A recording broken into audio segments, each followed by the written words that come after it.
одно из самых запоминающих событий в моей жизни. Мама была сначала против, но думала, что это какой-то скам. Ты больше не как тренер, ты как воспитатель. Вначале я не верил, думал, может, какая-то ошибка, почему я именно. Я просто отсеиваю людей, которые мне не нужны, которые ничего мне никак не способствуют, и иду дальше. Меня зовут Саша, я из города Твери, играю под ником Магнес. Мне 13 лет, и у меня 300 L на фейсе. Меня зовут Артем, мой никнейм на фейсе Басинский. Мне 13 лет, и я из города Екатеринбург, и у меня 3400 L. Я Сергей, 13 лет, ник Фуджи, город из Москвы, L 400. Мой ник Свел, и у меня 400 L. Мне 15 лет, и я из города Минск. Меня зовут Егор, мой никнейм Famous, мне 21 год. Я являюсь скаутом организации Virtus.pro, являюсь тренером второго состава VP Future. Я Даня Тинки, я из города Тюмень, у меня 300 L, и я уже год как VP Future. У меня играл в Counter-Strike старший брат. Познакомился я с ним в первый раз в 5 лет. Начал сильно увлекаться, когда вышла CS2 примерно тогда. И когда мне было 11 лет, я начал активно играть в игру. Мне просто нравится механика игры. Не знаю, я люблю шутеры. Для начала я просто скачал игру, играл паблики, мемы. Потом друзья мне рассказали о том, что есть такая платформа, как Faceit. Мы начали играть там вместе. В CSGO я апнул 10 левел, потом вышла CS2.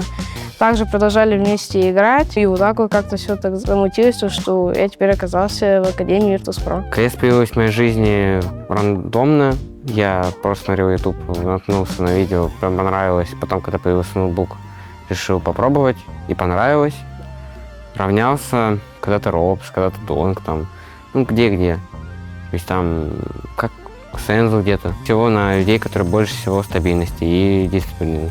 Например? Рейн, допустим, там. Игра очень сильно динамичная, простая. То есть не как другие игры, где можно долго пытаться только понять суть, концепт игры, как играть вообще. Просто стрелялка, которая, очевидно, для новичка, она не сложна, можно примерно понимать, как выиграл, легкие правила, нет никаких там тяжелых. Вот и все. За этот год я думаю, что я научился как-то более лучше переносить всякие трудности там в жизни или просто, например, справляться с большим количеством хейта, так как после подписания очень много людей стало писать гадости, хейтить. Обычно это люди пишут, которые сами ничего не добились, они думают то, что вот, а почему он, а не я, и поэтому пишут хейт. За этот год я смог съездить в Virtus.pro на настоящий Tier 1 в Fisher Playground в Сербии. Было очень интересно, захватывающе. Я узнал изнутри, как выглядит весь турнир. Больше не было такого волнения. Я увидел про игроков, на которых равнялся. То есть, если бы я, думаю, первый раз в жизни играл бы с ними против них, я был бы вначале, на первых раундах так. У меня, думаю, мандраж был точно.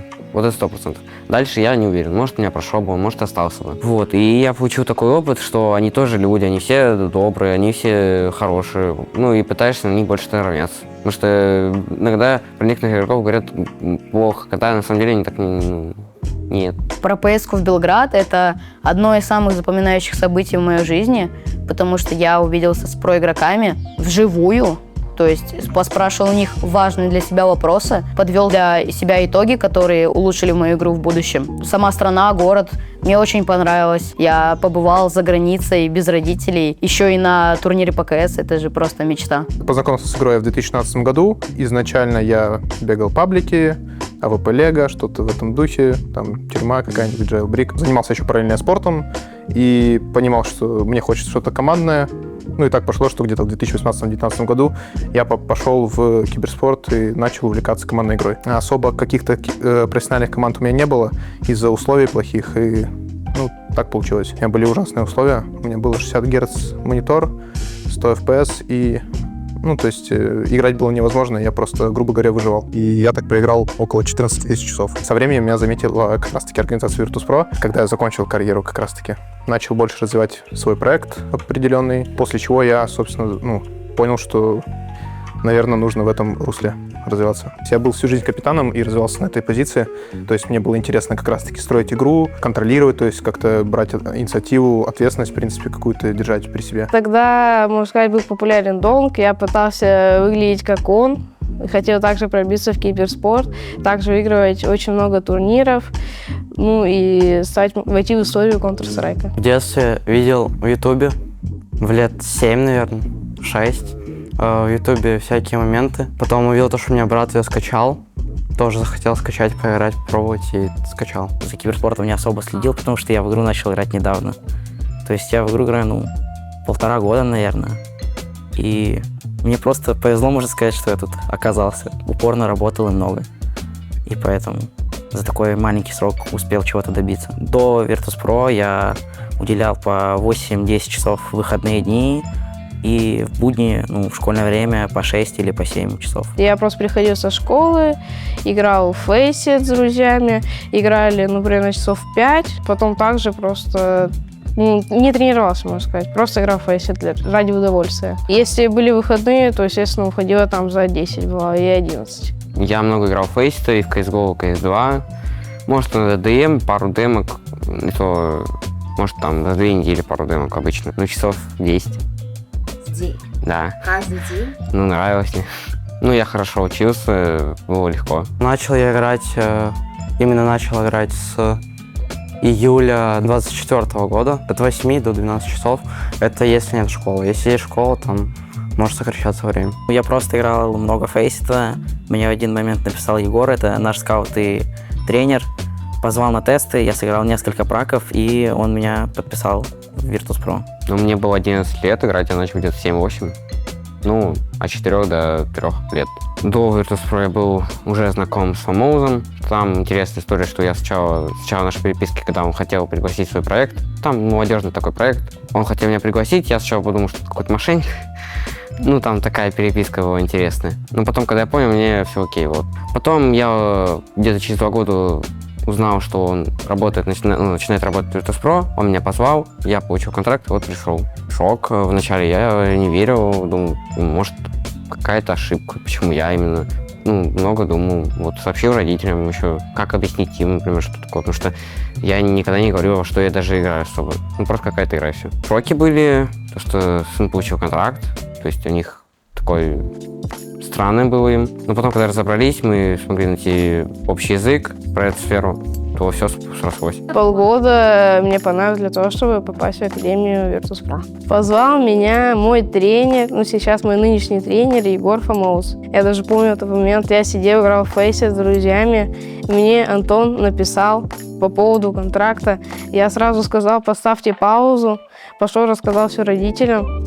Но они порадовались за меня. Потом, когда играл игру, мы вместе там начали читать. Родители тоже за меня порадовались. И через неделю мне уже, можно сказать, выслали контракт. И вот так вот я попал. Для меня это гордость, то, что я добился, можно сказать, уже первой ступеньки киберспорта. То, что передо мной, можно сказать, открыты вообще врата в такую индустрию огромную. Изначально Virtus.pro написали, да у меня и разуме не было, если честно. Все классно, вообще все супер. Переступил эту ступеньку тир-2, тир-3 организации, то есть сразу попал в одну из самых крупнейших в мире. Меня звали, но там была, не буду называть организацию, просто такая академка, которой я не особо хотел быть, потому что она по уровню, я не считал, намного сильнее. Потом внутри уже Virtus.pro меня, еще приглашали на тесты, но я уже отказывал сразу. Я только в одной академке тестился. Мне там не понравилось. Остальные предложения были в основном на EC команды. Там в EC поиграть в составах, в миксах. Я хотел в команду, в которой есть тренер, который сможет натренировать, а не просто миксы, там, где каждый сам развивается. И то, что с тренером, как по мне, игрок будет быстрее развиваться. Появилась хорошая база на картах. Друзья там появились, новые в КС, там, буткемпы тут. У меня была какая-то китайская мышка за 2000 рублей, клавиатура тоже за 2000 рублей, и наушники там от брата остались, HyperX. Даже на таких девайсах я смог хорошо показать себя и попасть в Virtus.pro. Когда мне предложили контракт со Future, были девайсы все китайские за 1000 рублей. Я не назову бренды, там страшные названия. Основная деятельность — это скаутинг. Этим, в принципе, нужно заниматься долго, на самом деле. Понимать, как отобрать человека на первых... то есть там есть определенные стадии, то есть у меня в голове, да? То есть там статистика Faceit, Элла на Faceit, еще что-то в этом духе, фидбэк определенный, который дают игроки с Faceit. Ты понимаешь, изначально, то есть человек нужен вообще в игре или нет. Соотношение в данном случае возраста к цифрам на Faceit — это тоже очень важный момент. То есть сейчас очень много молодых игроков появилось в CS. Основное, где еще игроков, естественно, на Faceit. с недавнего времени начали уже просто узнавать, то есть и знают, куда писать сами игроки уже молодые. 80-90% сам находишь, то есть. А 10% это вот тебе пишут сами. И это началось с недавнего времени. Иногда учебой я жертвую ради того, чтобы поиграть, конечно, в фейсе там, но так, прям, чтобы забрасывать учебу, не делать никакие уроки, там не было такого еще. Поначалу вообще относились не очень, потому что начался небольшой спад по учебе, когда там играл поздно, ночью кричал, например, могли просто взять из сети вырубить компьютер. Потом мы нашли компромисс, я начал больше играть, пытаться хорошо учиться, и сейчас их все устраивает. Мой папа начал очень сильно увлекаться всем этим и следит за мной и за играми. Не знаю, просто приходил со школы, делал там какие-то уроки определенные, играл после этого. Конкретно с родителями общается зачастую менеджмент. Он объясняет уже какие-то моменты там по контракту, которые возникают, то есть еще что-то. Что связано со мной, то есть это возможно объяснить, что такое киберспорт. Бывают ситуации, да, когда родители вправду не понимают, что такое киберспорт, и думают, что это рабство там или еще что-то. В нашем случае, то есть это мы даем и вправду какую-то большую, такую прям ступеньку, начиная там с, представим, с VPF4, там VPF4, VPF там основа, VP Prodigy, VP основа, то есть, да, у нас несколько ступенек Virtus.pro по развитию игроков. А так, родители, возникают вопросы, да, но на самом деле зачастую все решается быстро очень. За этот год у меня было 2 буткемпа с командой, которые мне оба очень понравились, но больше понравился вот этот, на котором мы сейчас. На буткемпе было весело, команда у меня была хорошая, тоже такая залазная, было с ними очень круто. Мне понравилось. То есть, как проходил день на буткемпе, мы просто вставали, что угорали с какой-то фигни, садились за компьютеры, играли весь день. И ночью тоже веселились. А этот буткемп мне больше понравился, так как мой уровень игры подрос, и я на этом буткемпе больше, мне кажется, развития в свою игру приложил. Мы веселились, играли, какой-то толк вообще для себя вывел и повеселился. Медийка вообще никак не мешает и не стопит мое развитие. В основном сбор всегда после конца школьного дня, где-то в 4 часа. Праки, мы смотрим демки с праков, разбираем все это. Если у нас приходят какие-то замены, то мы заново все разбираем. Находим какие-то новые сетапы, смотрим просто демки про игроков и саморазвиваемся. Для меня это по счету 2-й буткемп. Тут были плюсы, тут очень вайбово, тут мы подружились с многими, с кем я не знала, допустим, со Свэмом. С Тинки, с Фуджи и с Маглезом я был уже знаком до этого, но мы еще лучше подружились. Много играли в Фейсита. Если буткемп летние каникулы идет, то даже просто в каникулы в школе, то тут больше времени проводишь за компьютером. Можно сказать, иногда родители там не мешают чем-то своими делами. Тут больше работы с тренером идет, и больше работы там могут что-нибудь тиммейты там подсказать, что-нибудь. 1,5 года я уже Virtus.pro, с 24 года. У меня уже было 3 буткемпа, 2 из них я играл, 1 я просто смотрел. Я не был основным игроком тогда. Буткемпы очень интересная штука. Ты знакомишься с своими людьми, которые ты играл там 3-4 месяца подряд, и ты не знаешь, как они выглядят. Тебе уже с ними очень весело онлайн. Ты приходишь их в жизни, видишь их в жизни, какие они люди, как к кому относятся. Иногда тебе более весело, когда тебе может быть грустно, ты больше помогаешь. И вы больше знакомитесь. То есть интересно. Плюс ты больше работаешь на буткемпе. За полгода я съездил на 2 буткемпа. 1 буткемп был летом, и 2-й в январе, в начале января, после новогодних каникул. Это мой первый буткемп. Я был оценил на 9,9 из 10. Тут очень хорошие компьютеры, много еды вкусной, хороший график, там не слишком затрат, не слишком мало. Хорошо просто. В макроигре вырос. Лучше стал думать головой. Тренер нашего состава просто очень много в нас вкладывает, он очень много сидит с нами, работает, рассказывает нам всякие заготовки, которые мы в дальнейшем будем использовать. Мы тоже, конечно, ценим его труд, работаем много, видно по пракам, то, что мы стали лучше играть. То есть в некоторых командах, которые мы, можно сказать, играли с ними в ничью, сейчас их можем выигрывать, можно сказать, спокойно. Самое сложное в работе с молодыми игроками — это ты больше не как тренер, ты как воспитатель.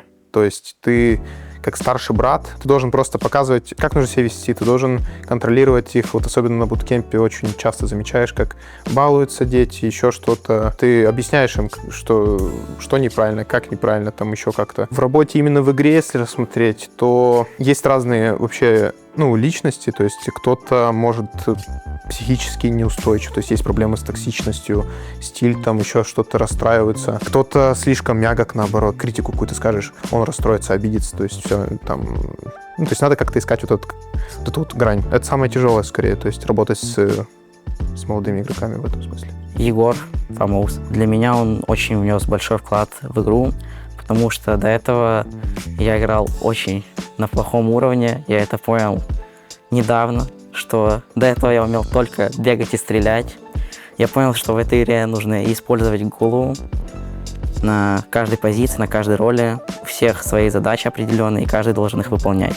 И если ты не будешь их выполнять, то все будет рушиться. И Егор мне в этом помогал, просто рассказывал, как мне играть, как мне делать в том или иной ситуации и так далее. Я думаю, с двумя людьми я нашел дружественные отношения. Это с Андреем Скитром. Мы с ним жили в одной комнате, мы с ним играли в Faceit, в основном на первом буткемпе. А на втором, наверное, все-таки с Сергеем Фуджи. С ним мы тоже... мы с ним не в одной комнате, но мы с ним очень много общались, но не играли, к сожалению. То есть просто общались там, веселились, играли не в КС-ку, там свои какие-то развлечения. С Фуджи мы с ним больше всего общаемся, мы с ним играем на одних позициях. Лучше всего, наверное, Магнес. Я с ним уже играл на прошлом буткемпе с Future, и вот сейчас играл на этом буткемпе. То есть, получается, 2 буткемпа уже подряд. Такой веселый парень. Вообще больше люблю смотреть свои демки, потому что я считаю, что они будут приносить больше пользы, потому что ты смотришь на самого себя только со свежей головой, то есть уже не в игре, сел на фокусе чисто посмотреть свою демку, найти свои ошибки. А если из игроков, то я смотрю игроков, которые играют на моих позициях. То есть на Мираже этот условный шорт, это Максим Киасуки. Робс, он играет на моих позициях, я учусь по его демкам, и вообще у него крутой стиль игры. Он может в любой момент подавить соперника. Фейма из Virtus.pro основного состава. Просто нравится, как он отыгрывает на опорнике. У него роли, как у меня, я вообще следил в основном только за ним. Больше смотрю на своих позициях, там, флита где-то там Тор иногда попадается, Фейм. На какой карте будет, на такой и посмотрю. То есть мне важно больше этот спот. В таком возрасте найти капитана очень тяжело, на самом деле. Это нужно смотреть, как игрок будет прогрессировать вообще по всем аспектам, в принципе, на протяжении какого-то долгого времени. Только тогда можно будет заметить, наверное, капитана. По, в принципе, ролям, позициям. Сейчас вот поставишь игрока на опорную точку, допустим. Ему нравится там играть, да? Он просто не знает, как играть, допустим, стар-позицию, стар-плеера. Представим, там, коннектор на Мираже. Он играл на опоре, да, пошел в коннектор на Мираже. Ему тренер этого не рассказывал, то есть он играл вот на этой точке. А в будущем, когда он подрастет, то есть у него будет много пагов на фейсите, будет, в принципе, уже понимание на своей позиции, как играть, он уже как раз-таки там будет определяться, кто он вообще, в принципе. Для меня Virtus.pro это очень большая часть в моей жизни, потому что Virtus.pro мне дают как бы пищу для развития, чтобы я развивал помимо того, что как в КСе у меня есть тренер и более опытные мои тиммейты, которые всегда могут помочь и ответить на любой вопрос, так и медийно, то есть всякие съемки, поездки в другие страны, или буткемпы. Мне это все очень нравится и развивает меня. У ВП просто огромная команда и огромное количество людей. Вот сегодня у нас на медиа-дне только, наверное, человек 15 точно, наверное. То есть много народу, все каждый отвечает за свою роль. Это круто. Для меня Virtus.pro мне очень нравилась команда в 22-м, 23-м, 24-м. До подписания контракта я, собственно, до 22-го не следил за киберспортом. Начал смотреть первый турнир, выиграли Virtus.pro мажор. Очень понравилась, интересная команда была. Что-то там поглядывал, интересный был тег, смотрел некоторые влоги.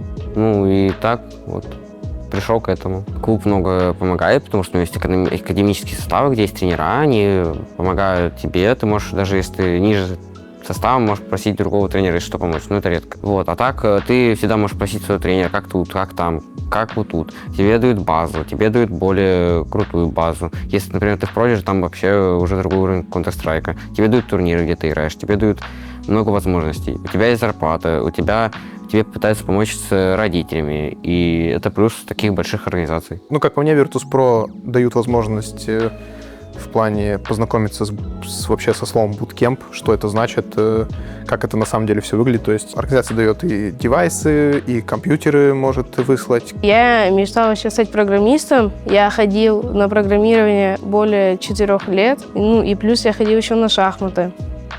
Ну, программистом хотелось больше стать. Шахматы, ну, они на логику же идет эта игра. Из-за этого ты иногда бывает просто лучше думаешь, короче. В игре ты же тоже продумаешь всякие ходы, действия, которые ты будешь делать против противника, и ты смотришь, как противник на это может ответить. Тут то же самое. Ты также думаешь, что ты можешь сделать, какую-то гранату, какой-то мув сделать, и думаешь, как на это может противник отреагировать, и сразу готов к этому. Были такие знакомые, даже друзья, которые за этот год, когда только подписал контракт, говорили то, что зачем ты сюда пошел, нафига, ты слишком не дорос для этого уровня и так далее. Но понятно, что это уже бывшие друзья, потому что такие друзья, которые тебе завидуют, мне не нужны. Я просто отсеиваю людей, которые мне не нужны, которые ничего мне никак не способствуют, и иду дальше. Есть такие люди, которые раньше говорили, что ты бот, а после того, как